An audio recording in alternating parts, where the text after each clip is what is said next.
Apa kabar saudaraku semuanya? Di kesempatan kali ini saya akan menceritakan sebuah kisah nyata yang mengisahkan tentang kembalinya tumbal pesugihan setelah 16 tahun. Sungguh sangat miris jika ada seorang anak yang merupakan sebuah rezeki terbesar dan permata hati kedua orang tuanya harus diserahkan sebagai tumbal kepada iblis laknatullah hanya demi sebuah harta. Berbicara mengenai sebuah pesugihan, ingatan kita tak lepas dari masalah tumbal. Jika ingin kaya secara mendadak, kita harus menukar orang yang kita sayangi. Setan memberi kita harta dan kita pun harus memberikan sesuatu yang mereka inginkan.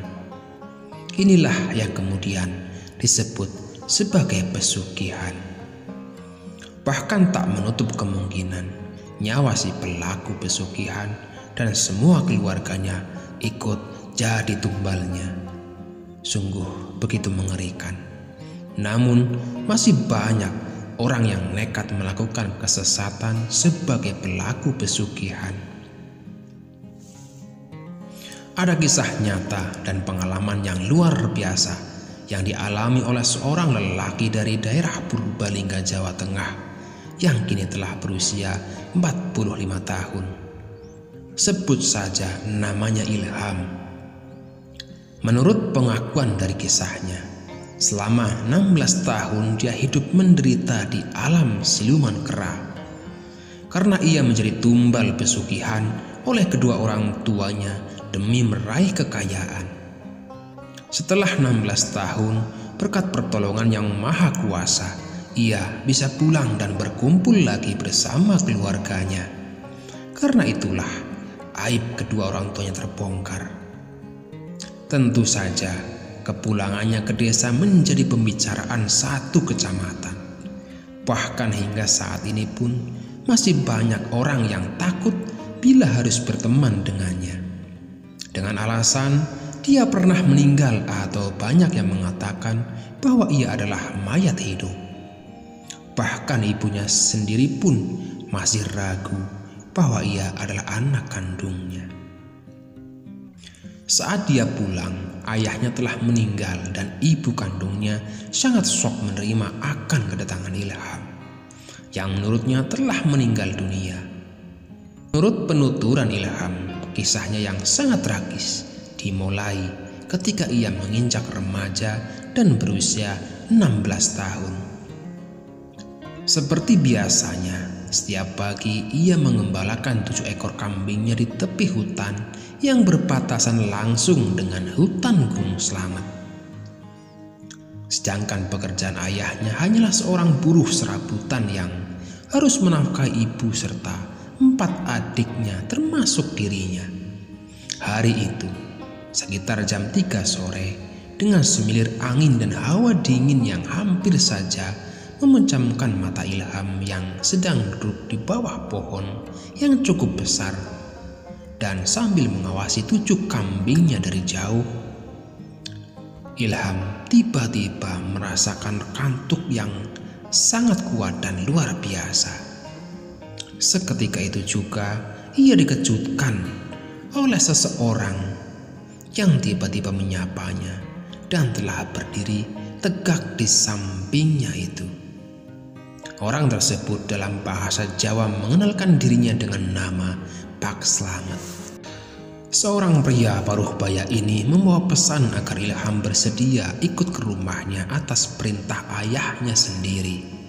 Seperti dihipnotis, Ilham pun ikut dengannya, bahkan dia sampai lupa dengan kambing-kambingnya itu. Ketika tiba di rumah Pak Slamet, ternyata rumahnya sungguh sangat besar dan megah, seperti layaknya sebuah istana kecil. Namun begitu ia masuk, "Oh, ternyata ayahmu sudah pulang," kata Pak Slamet.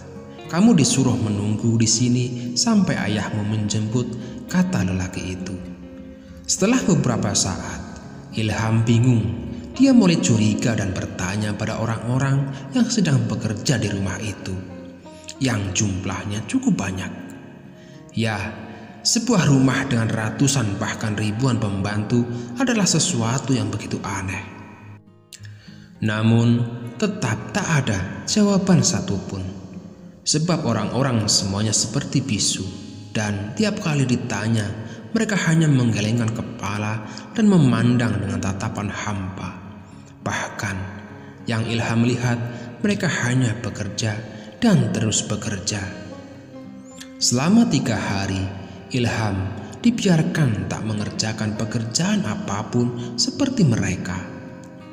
Namun menginjak 1 minggu, dia dikejutkan oleh suara yang begitu keras dan menggelegar, yang mengherdiknya bahkan mendorongnya agar bekerja seperti yang lain. "Kamu di sini disuruh bekerja oleh ayahmu, bukan duduk santai dan melamun terus," bentak orang yang sangat seram sembari menendang kaki Ilham. Dengan kerasnya, orang itu menendangnya, dan rasa sakit yang sangat dahsyat akibat tendangan itu membuat Ilham sangat takut. Sedangkan Pak Slamet, orang yang beberapa waktu lalu menjemputnya, tak lagi menampakkan wujudnya. Akhirnya Ilham pun mulai sadar, ternyata dia telah ditipu orang yang mengaku Pak Slamet.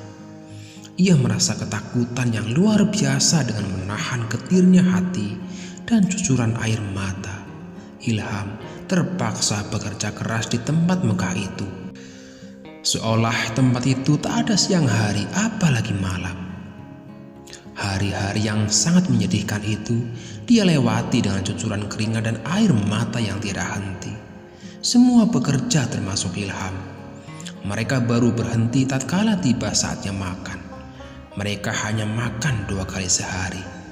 Entahlah siang atau sore, kami tak bisa membedakannya, kata Ilham sambil mengenang masa itu.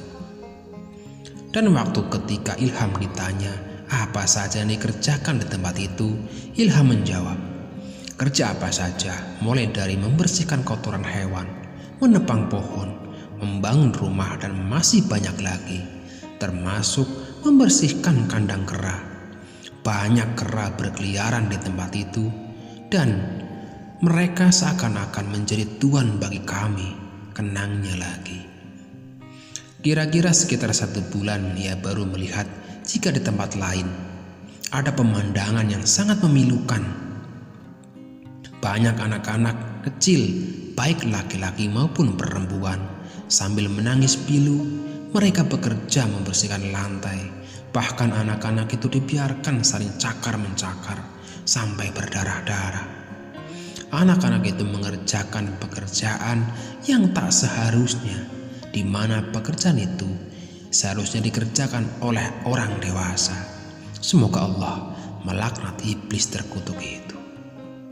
Sambil meneteskan air mata, Ilham mengenang kejadian itu sambil menahan amarah akan kenangan yang sangat tragis, pahit, dan menegangkan. Ilham saat itu harus bekerja dan bekerja bersama ratusan orang dari segala umur. Tempat itu benar-benar seperti neraka. Jerit tangis dan bertanya-tanya dalam hati, mengapa mereka bisa berada di tempat seperti ini? Mereka bekerja untuk siapa dan apa salah mereka sebenarnya? Berminggu-minggu, berbulan, dan hampir 1 tahun Ilham bersama orang-orang malang itu. Nah saudaraku, kita kembali saat Ilham hilang ketika mengembala ke-7 kambingnya. Beberapa waktu sebelumnya ketika ia di tepi hutan kala itu, berita tak pulangnya Ilham ke rumah dengan ke-7 ekor kambingnya membuat gempar seluruh warga desa, termasuk kedua orang tua Ilham. Kedua orang tua Ilham pun ikut panik dan menangis karena mengetahui Ilham belum pulang hingga larut malam. Setelah disepakati oleh warga desa, akhirnya mereka mencari di tempat biasa Ilham mengembala ke-7 ekor kambingnya itu. Setelah dijelajahi areal hutan tersebut, para penduduk tak menemukan jejak Ilham. Akhirnya mereka pulang dan hanya membawa 7 ekor kambing saja. Sesampainya di rumah, orang tua Ilham hanya bisa menangis dan tak bisa berbuat apa-apa. Namun belakangan diketahui bahwa Ilham sesungguhnya anak angkat kedua orang tua itu. Dulu mereka tak memiliki anak sehingga Ilham diangkat sebagai anaknya. Namun setelah mengangkat Ilham sebagai anak, barulah ibu Ilham mengandung ketiga anaknya yang lain. Baru setelah 2 hari, seorang warga mengabarkan menemukan seorang mayat di bawah pohon di tengah hutan dengan banyak luka. Mayat itu tak lain adalah Ilham. Para warga mengira dan diperkuat oleh analisa dokter bahwa Ilham telah tewas karena diserang oleh binatang buas. Hal itu ditandai dengan banyaknya luka gigitan binatang dan ada beberapa helai bulu kera hutan yang masih menempel di pakaian Ilham. Berita penemuan mayat Ilham makin membuat geger warga desa. Bahkan ibunya beberapa kali jatuh pingsan di hutan. Entah pura-pura pingsan atau memang menyesal karena telah melakukan pesugihan itu. Dan seiring berjalannya waktu, kematian Ilham sedikit demi sedikit mulai sirna dari ingatan warga desa setelah 16 tahun. Sejak kematian Ilham, warga desa pun benar-benar sudah lupa dengan kisah tragis seorang anak yang rajin bernama Ilham.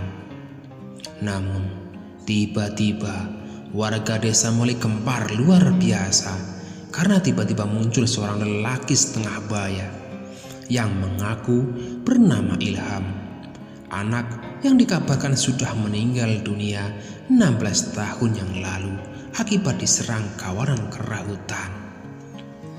Tak ada yang benar-benar percaya bahwa itu adalah Ilham yang sudah mati. Namun ada sejumlah warga desa yang kala itu menjadi saksi peristiwa 16 tahun silam mulai percaya. Hal itu ditandai dengan beberapa tanda, di antaranya pakaian yang dipakai ketika Ilham hilang waktu itu. Walaupun sudah compang-camping dan terasa kesempitan, namun masih dikenakan oleh Ilham. Akhirnya sebagian warga desa percaya jika itu benar-benar Ilham. Dan saudaraku, dari sinilah awal kisah ini.